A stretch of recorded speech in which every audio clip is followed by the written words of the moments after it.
皆さん、こんにちは。このチャンネルは、私が病気になってからの、いろんな気持ちだったり、体験など、覚えていることを、記録として残していこうという、いわば、自己満的な、記録チャンネルです。私は、30歳の時に、突然、1型糖尿病という病気になりました。1型糖尿病と聞いても、ピンとこない人も多いと思います。私も糖尿病という病気はなんとなくざっくり知ってたくらいでした。だから自分が当事者になってみると本当に知らないことばかりで未だに手探りで血糖値コントロールをしている状態です。これは病気が治らない限り一生変わらないんじゃないかと思っています。ここで簡単に1型糖尿病と2型糖尿病の違いを私なりに説明してみますと、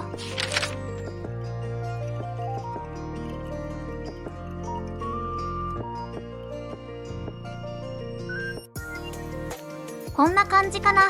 と思っています。もっと詳しく知りたい方は私ではなく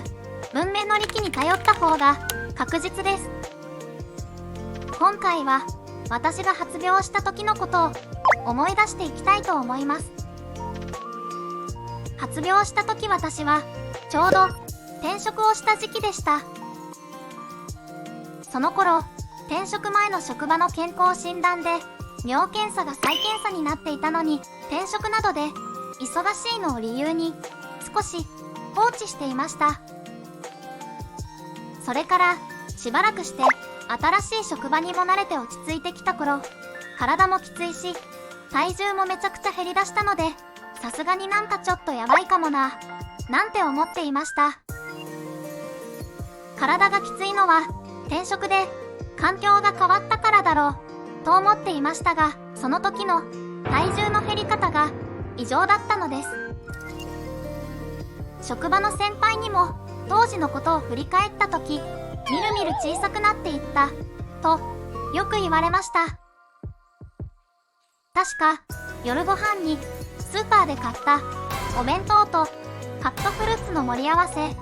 というまあまあな量を食べたのにもかかわらず、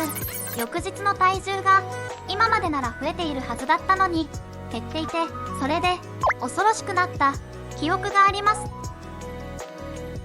最初は病気が原因で痩せているなどとは思いもしなかったので、痩せていくのが普通に嬉しくて普通に喜んでいました。うわ、太ももに隙間ができたなんて思って喜んでいましたが、よくよく考えるととても恐ろしいですね。